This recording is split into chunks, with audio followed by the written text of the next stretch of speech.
Labą dieną, seniai nebuvo jokių mano įrašų, bet dabar subrendom vėl ir darysime nedidelį serialą, kuris vadinsis 10 žmonių, 5 klausimai.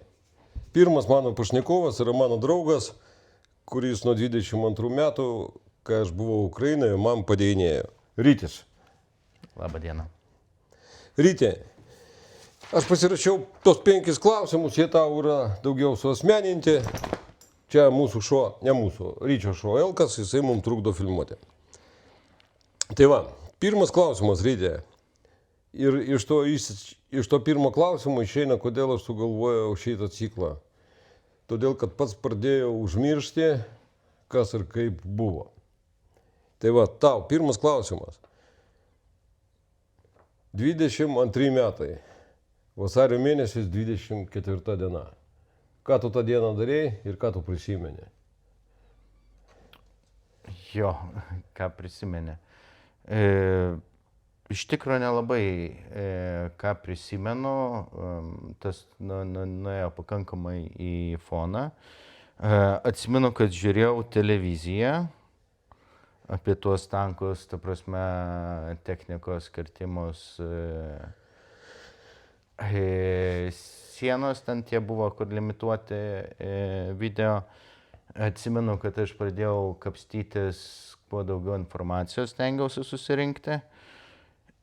Ir galvojau, kad taip, mano močiutė buvo teisi, jinai sakė, jie vis tiek ateis ir aš tada pagalvojau, kad jo, prasideda. Pirma mintis buvo prasideda, ta prasme, nebuvo didelio supratimo apie Ukrainą, apie jos galimybės, nes iki to laiko tikrai civilinį gyvenimą gyvenau.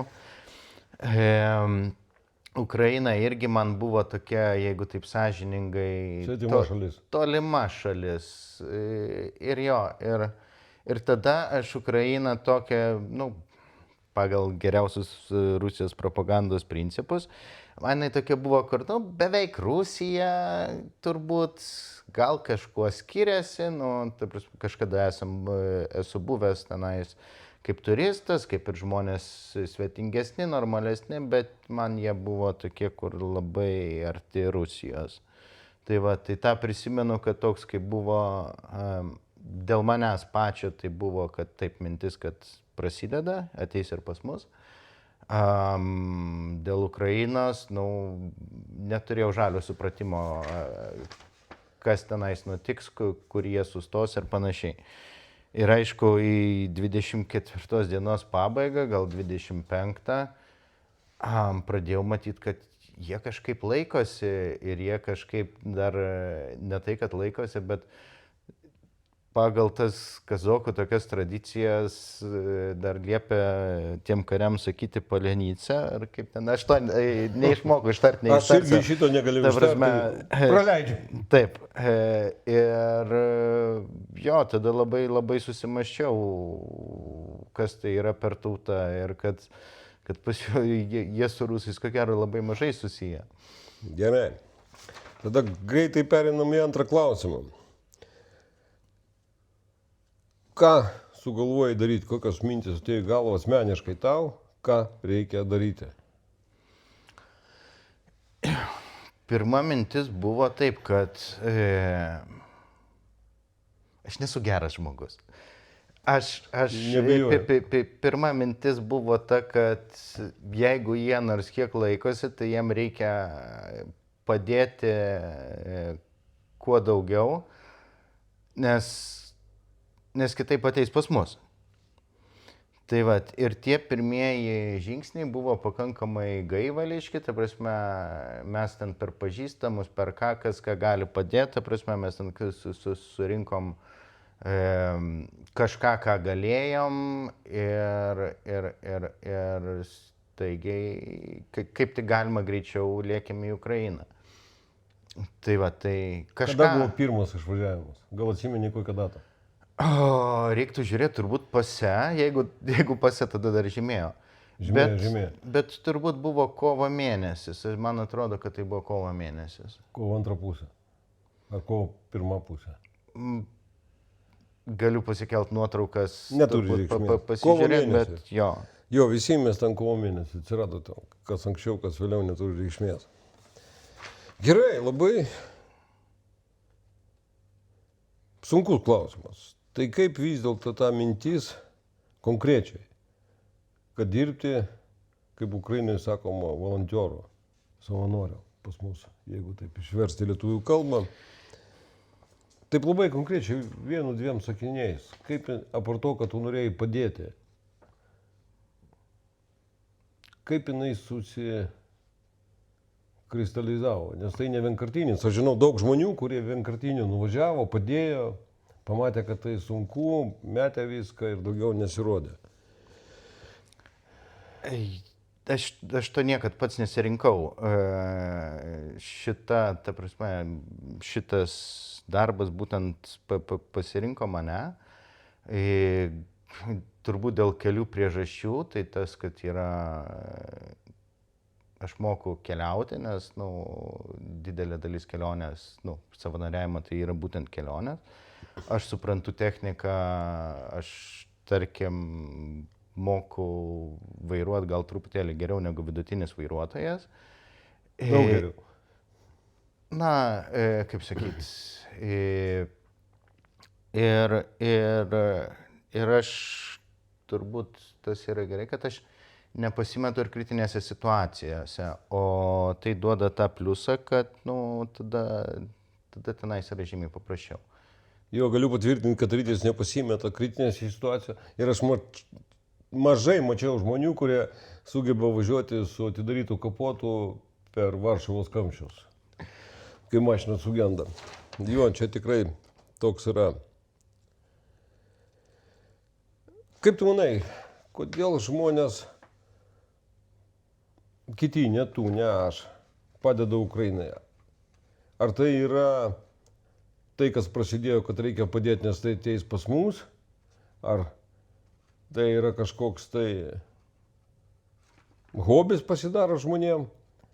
Ar tai yra jau išeina į darbo pusę ir be to žmonės nebegali gyventi? Trys variantai. Aš manau, kaip tik vienareikšmiško atsakymo čionais nėra. Tai taip, vieni būna adrenalino fanatai, kurie nori ten kažkur varyti. Karo turistai. Įlysti ir prisidirbti. Yra žmonių, kuriem, ta prasme, toks yra poreikis. Tai Mes tokių nelabai mėgstam. Ja. Tai nesvarbu, tokie žmonės yra. Antra dalis yra ta, kad kai kurie žmonės, aš manau, kad jie yra labiau, kaip čia sakyt, apsišvietę, pasaulio matę ir jie supranta, kad tos, tarkim, ir mūsų sienos, mūsų ribos yra, sąlyginės. Ir jeigu tu matai kažkur neteisybę ir ant to užmerkia akis, tai akivaizdžiai ta neteisybė ateis pas tave ir kiti ant to akis užmerks. Tai aš manau, čia toks labai, kaip sakyt, matymo dalykas. Matyt, tai, ką tu pasakėjai, paminėjai paskutinių punktų, tai daugiausia žmonių ir veda į priekį. Gerai, ir paskutinis, grinai filosofinis klausimas. Tavo asmeninė nuomonė. Aš užsirašiau, kad normaliai perskaityti, ką daryti, kad mes nepralaimėtume. Ne, čia filosofinis klausimas. Čia nieko nepadarysi. Čia nieko nepadarysi, aš būsiu kategoriškas tuo klausimu ir kol mes nepradėsim mąstyti, ką padaryti, kad mes laimėtume, nieko nebus. Visi mes turim kiekvieną dieną po truputėlį, po gabaliuką, kurį mes galim padaryti, lipdyti mozaiką link pergalės, nes priešingai nieko nebus. Jeigu mes tik žiūrėsim, kaip nepralaimėti, mes pralaimėsim. Neįmanoma vien tik tai ginantis laimėti karą ir vien tik tai bandant sumažinti nuostolį, išvengti nuostolio.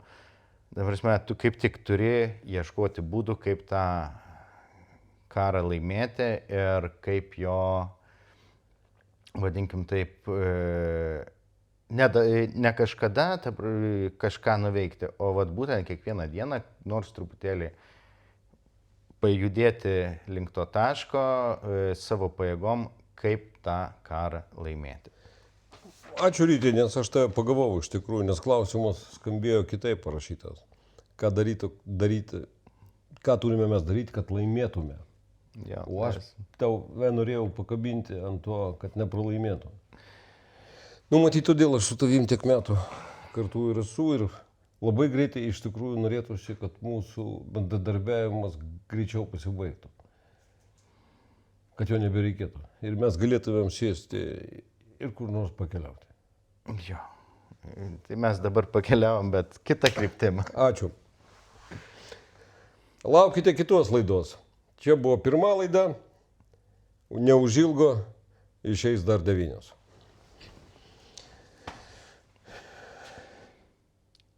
Man įdomu,